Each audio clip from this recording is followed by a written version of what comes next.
Hello दोस्तों, आप सभी का स्वागत है हिस्ट्री 20 MCQ सीरीज़ में। और आज हम लोग का टॉपिक है महात्मा गांधी इन साउथ अफ्रीका। दोस्तों, राष्ट्रीय आंदोलन में महात्मा गांधी के प्रवेश से पहले महात्मा गांधी के द्वारा अफ्रीका में सत्याग्रह का प्रथम बार प्रयोग किया गया। गांधी का पॉलिटिकल दर्शन जो है वहीं डेवलप होता है और गांधी का पूरा व्यक्तित्व उभर के अफ्रीका में ही निखरता है। उसके बाद उसका प्रयोग भारत में किया जाता है। जब 1915 में गांधी भारत लौटते हैं, उसके बाद चंपारण का सत्याग्रह हो या अहमदाबाद मिल मजदूरों का आंदोलन हो, उसके बाद रॉलेट सत्याग्रह हो, फिर खिलाफत आंदोलन, अशोक आंदोलन, उसको भी हम लोग क्रमवार से देखेंगे, उसको कवर करेंगे। इसके लिए ज़रूरी है कि महात्मा गांधी इन साउथ अफ्रीका को हम लोग 20 MCQ के माध्यम से कुछ थोड़ा जानने की कोशिश करें। तो चलिए शुरू करते हैं। जो पहला क्वेश्चन है, करमचंद गांधी दीवान थे, कहाँ के दीवान थे? पोरबंदर, राजकोट, बीकानेर, उपरोक्त सभी। तो इसमें आंसर हो जाएगा उपरोक्त सभी। ये पोरबंदर के भी दीवान बने थे, राजकोट के भी, बीकानेर के भी। महात्मा गांधी के पिता करमचंद उत्तम चंद गांधी पोरबंदर रियासत में प्रधानमंत्री, राजस्थानी कोर्ट में सभासद, राजकोट में दीवान और कुछ समय तक बीकानेर के दीवान के उच्च पद पर प्रतिष्ठित थे। यानी इन तीनों जगहों पर ये दीवान के रूप में लगभग काम किए थे। इन्हें कबा गांधी के नाम से भी जाना जाता है। कबा गांधी कहा जाता था इन्हें। नेक्स्ट क्वेश्चन है, गांधी के बारे में निम्नलिखित कथनों पर विचार करना है। उन्होंने वाशिंगटन में क्लास विश्वविद्यालय से कानून की पढ़ाई पूरी की।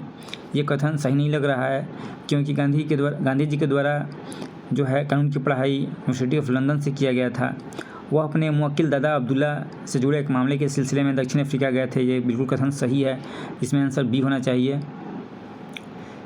नेक्स्ट है, महात्मा गांधी ने दक्षिण अफ्रीका में किस अवधि के दौरान अहिंसा और सत्याग्रह पर आधारित अपना राजनीतिक दर्शन विकसित किया? तो दोस्तों, ये 1893 से 1914 के बीच में उनके द्वारा अफ्रीका में काम किया गया है। अपना पूरा राजनीतिक दर्शन को डेवलप किया गया है। भारतीयों के साथ जो वहाँ पर एक भेदभाव और दो दर्जे का व्यवहार होता था, उसके खिलाफ उन्होंने आवाज़ उठाई, लोगों को एकजुट किया, उनके अधिकारों के लिए उनको एकजुट किया। तो ये सब 1893 से 1914 के बीच में गांधी के द्वारा अफ्रीका में किया जाता है। इसके बाद उनका आगमन 1915 में भारत में हो जाता है।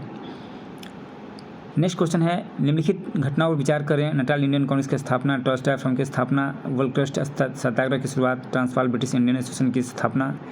दक्षिण अफ्रीका में महात्मा गांधी से संबंधित उपयुक्त घटनाओं का सही कालानुक्रमिक क्रम क्या है? यानी जो पहले घटना हुई है उसको पहले बताना है, इसके बाद में दूसरी घटना को क्रम में सजाना है। तो पहले नटाल इंडियन कांग्रेस की स्थापना दोस्तों हुई थी 1893 ईस्वी में। इसके बाद टॉलस्टॉय फर्म, इसके बाद ट्रांसवाल ब्रिटिश इंडियन एसोसिएशन की स्थापना 1903 में, और 1904 में हुआ था फिनिक्स फर्म की स्थापना। इसके बाद हुआ था टॉलस्टॉय फर्म की स्थापना 1910 में, और वोल्क्सक्राफ्ट सत्याग्रह की शुरुआत 1913 में। थोड़ा डिटेल में देख लेते हैं। 1894 में दोस्तों नटाल इंडियन कांग्रेस की स्थापना की जाती है। इसके पीछे उद्देश्य था गांधी जी के द्वारा कि जो भारतीय वहाँ समुदाय रहते हैं उनको एकजुट किया जाए, उनके अधिकारों को, विशेषकर मतदान से जुड़े हुए अधिकार हों या कानून के तहत समान व्यवहार करने के लिए, लड़ने के लिए, इन सब चीज़ों को लेकर के उनके द्वारा इस चीज़ की स्थापना की गई थी, नटाल इंडियन कांग्रेस की स्थापना। इसके बाद गांधी जी ने 1903 में जोहान्सबर्ग में ट्रांसवाल ब्रिटिश इंडियन एसोसिएशन की स्थापना की। 1904 में डरबन में फिनिक्स सेटलमेंट की स्थापना की। जगह बहुत इंपॉर्टेंट है, क्योंकि जगह पूछ लेता है कि कहाँ पर किया गया था। इसके बाद उन्होंने सत्याग्रह के साथ मिलकर के 1910 में जोहान्सबर्ग के पास टॉलस्टॉय फर्म की स्थापना की। 1913 में गांधी जी के द्वारा भेदभाव कानूनों, जैसे कि पास कानून, सबको वहाँ पर पास रखना पड़ता था, विवाह पंजीकरण रजिस्ट्रेशन करवाना पड़ता था विवाह के लिए, और 3 पाउंड जो कर के खिलाफ वोल्क्सक्राफ्ट सत्याग्रह शुरू किया गया। तो ये इसमें सबसे पहले हो जाएगा आपका नटाल इंडियन 1894। इसके बाद 1903 में जोहान्सबर्ग में ट्रांसवाल ब्रिटिश इंडियन एसोसिएशन। इसके बाद फिनिक्स फॉर्म है 1904 में। इसके बाद 1910 में टॉलस्टॉय फॉर्म, और 1913 में वोल्क्सक्राफ्ट सत्याग्रह। नेक्स्ट है, एम.के. गांधी ने निम्नलिखित भारतीय राष्ट्रीय कांग्रेस के अधिवेशनों में से किस एक में सर्वप्रथम भाग लिया था? तो उन्होंने भाग लिया था 1901 के अधिवेशन में, कलकत्ता अधिवेशन जो हुआ था उन्हीं में भाग लिया था। इस अधिवेशन की अध्यक्षता दिनसे वाचा ने की थी, और इसमें कांग्रेस के द्वारा नस्लीय भेदभाव और देश में शोषण के खिलाफ संघर्ष के लिए समर्थन की अपील की गई थी। नेक्स्ट क्वेश्चन है, दक्षिण अफ्रीका में रहने की अवधि में महात्मा गांधी ने निम्न में से जिस पत्रिका का प्रकाशन किया उसका नाम क्या है? तो दक्षिण अफ्रीका में रहते 1903 में इंडियन ओपिनियन नामक पत्रिका का प्रकाशन किया गया था गांधी जी के द्वारा। 1893 में वह दक्षिण अफ्रीका गए थे, एक व्यापारिक कंपनी के निमंत्रण पर वहाँ गए थे। फिर नेटाल कांग्रेस की स्थापना करते हैं। इसके बाद 1903 में साप्ताहिक पत्रिका इंडियन ओपिनियन का प्रकाशन किया जाता है और यह समाचार पत्र जो दोस्तों विभिन्न भाषाओं में गुजराती, हिंदी, तमिल, अंग्रेजी में प्रकाशित होता है। इसके बाद इसके संपादक रूप में काम करने वाले में Herbert Kitchin, Henry Polak, Albert West, Manilal Gandhi, Sushila Gandhi, ये बहुत इंपॉर्टेंट नाम है, 2, 4, 5। तो ये संपादक रूप में काम करने वाले लोग हैं, कभी पूछ लेता है एग्जाम में। इसके बाद दक्षिण अफ्रीका में गांधी जी ने 1909 में जो हिंद स्वराज बहुत बार एग्जाम में पूछा जा चुका है, गुजराती भाषा में निकाला गया था ये। और नवजीवन 1919 में महात्मा गांधी द्वारा हिंदी और गुजराती भाषा में यह समाचार पत्र था, ये भी इम्पोर्टेंट है उनके द्वारा, नवजीवन, हिंद स्वराज। नेक्स्ट है, महात्मा गांधी ने सत्याग्रह शस्त्र का उपयोग सर्वप्रथम कहाँ किया था? तो दोस्तों 1893 ईस्वी में किया गया था, दक्षिण अफ्रीका में ही। और 10 जनवरी 1908 को जोहान्सबर्ग में मोहनदास करमचंद गांधी को एशियाई कानून की अवहेलना और विरोधी कृत्य के लिए मजिस्ट्रेट की अदालत का सामना करना पड़ता है और इस आदेश की अवहेलना करने के कारण उन्हें ट्रांसवाल को छोड़ने को कहा जाता है कि ट्रांसवाल छोड़ के आप चले जाइए, लेकिन उन्होंने आदेश को मानने से इनकार कर देते हैं और बाद में इनको 2 महीने की सज़ा हो जाती है। इनके साथी 150 जो अन्य इनके साथी रहते हैं उनको भी सज़ा होती है। तो पहली बार सत्याग्रह का प्रयोग गांधी जी के द्वारा अफ्रीका में ही किया गया था और जो भारत में जो पहली बार प्रयोग है वो सत्याग्रह का प्रयोग जो है चंपारण सत्याग्रह से शुरुआत होती है। नेक्स्ट है, निम्नलिखित भाषाओं में से किसमें हिंद स्वराज नामक पुस्तक लिखी गई थी? तो ये हिंद स्वराज 1909 में गुजराती भाषा में लिखी गई पुस्तक है हिंद स्वराज। ये देखिए फोटो, इस पुस्तक में गांधी जी के द्वारा जो स्वराज है, आधुनिक सभ्यता और मशीनीकरण पे उनके विचार को व्यक्त किया गया है हिंद स्वराज में। दक्षिण अफ्रीका में किस रेलवे स्टेशन पर गांधी जी को ट्रेन से फेंका गया था? बहुत अच्छा क्वेश्चन है, ये बार बार पूछता रहा है। तो इन्हें पीटरमारी जो स्टेशन है, रेलवे स्टेशन, ये पिटूरिया से यहाँ जा रहे थे, इसी स्टेशन पे इनको जो है ट्रेन से नीचे उतार दिया गया था। इनके पास ऑलरेडी फर्स्ट क्लास का टिकट था, लेकिन ज़बरदस्ती ने, क्योंकि भारतीय से उस समय बहुत भेदभाव होता था, तो इनको भी ट्रेन की बोगी है उसे बाहर निकाल दिया गया। दक्षिण अफ्रीका से सेठ अब्दुल्ला के एक मुकदमे को लड़ने के लिए वो बुलाए थे। यहाँ से वो पानी के जहाज़ से दक्षिण अफ्रीका का डरबन पहुँचे। वहाँ 7 जून को उन्हें पिटूरिया से ट्रेन पकड़ी और गांधी जी के पास उस ट्रेन का फर्स्ट क्लास का टिकट था। वो जाकर अपनी बर्थ में बैठ गए थे, लेकिन ट्रेन जब पीटरमारीट्सबर्ग स्टेशन में पहुँचती है तभी वहाँ 3rd क्लास के डिब्बे में उनको जाने के लिए कहा जाता है। गांधी जी का टिकट जो है था भी, पर उसे इनकार करके वहाँ उनको ट्रेन से बाहर निकाल दिया जाता है धक्के मार करके। नेक्स्ट क्वेश्चन है, निम्नलिखित में से किसने दक्षिण अफ्रीका में भारतीय लोगों की समस्याओं के लिए गांधी के साथ समझौते करने में भाग लिया था? तो दोस्तों दक्षिण अफ्रीका में जब गांधी जी वहाँ की समस्याओं के लिए लड़ रहे थे, तो गांधी जी के साथ कौन कौन से थे जिन्होंने समझौता में भाग लिया था? तो लॉर्ड हार्डिंग भी था, CF एंड्रूज भी थे और जनरल स्मर्ट्स वहाँ अफ्रीका के एक मंत्री था वो भी थे। CF एंड्रूज गांधी जी के सहयोगी थे और लॉर्ड हार्डिंग उस समय वायसराय। तो तीनों के द्वारा जो है गांधी जी के साथ समझौता किया गया था, उनके साथ दिया गया था। खास करके दक्षिण अफ्रीका में जो सरकार ने मतदान कर है, वहाँ पे जो भारतीय थे उनको मतदान करने की अनुमति नहीं थी, लेकिन जो समझौता हुए इन तीनों के बीच में, इन तीनों और गांधी जी के बीच में, तो सीमित मतदान जो है उसकी स्वीकृति दे दी गई। पंजीकरण प्रमाण पत्र, भारतीयों को हमेशा एक प्रमाण पत्र रजिस्ट्रेशन कराना पड़ता है शादी विवाह के लिए, तो अब वह शैक्षिक हो गया। भारतीय जो गैर ईसाई थे उनकी शादी को अमान्य करार दिया गया था, लेकिन अब इसको अनुमति दे दी गई कि जो भी भारतीय हैं जो अपनी रीति रिवाज से शादी किए हुए हैं उनको मान्यता प्रदान की गई थी। पहले क्या था कि वो चर्च में शादी करना पड़ता था और ईसाइयत जो रीति रिवाज थी उसके माध्यम से शादी करना पड़ता था उस तौर तरीके से। इन सब चीज़ों को जो है जो विवाह संबंधित जो भारतीय नियम कानून थे, संस्कृति थी, उनको स्वीकार कर लिया गया। नेक्स्ट है, गांधी जी ने सेवा धर्म कहाँ अपनाया था? तो वहीं पर अपनाया गया था दक्षिण अफ्रीका में ही।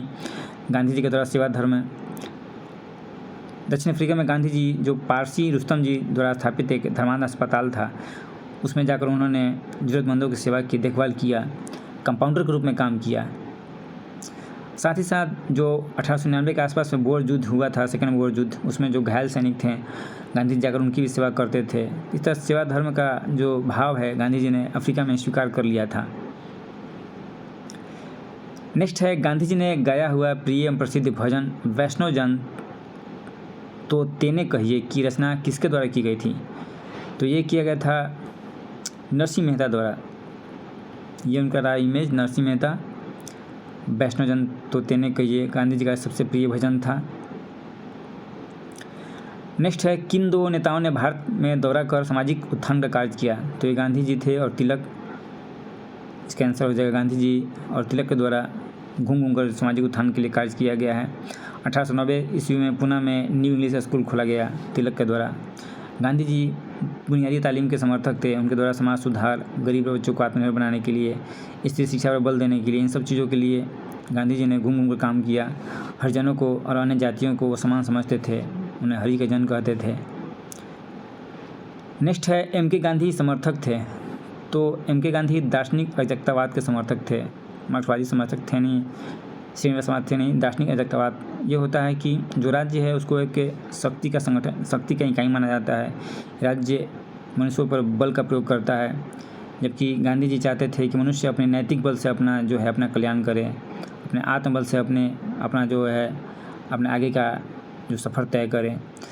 तो गांधी जी चाहते थे कि राज्य शोषण की इकाई और जो है बल की इकाई न बन करके उस पर व्यक्ति के द्वारा जो आत्मबल, नैतिक बल है उसके द्वारा व्यक्ति मोटिवेट हो।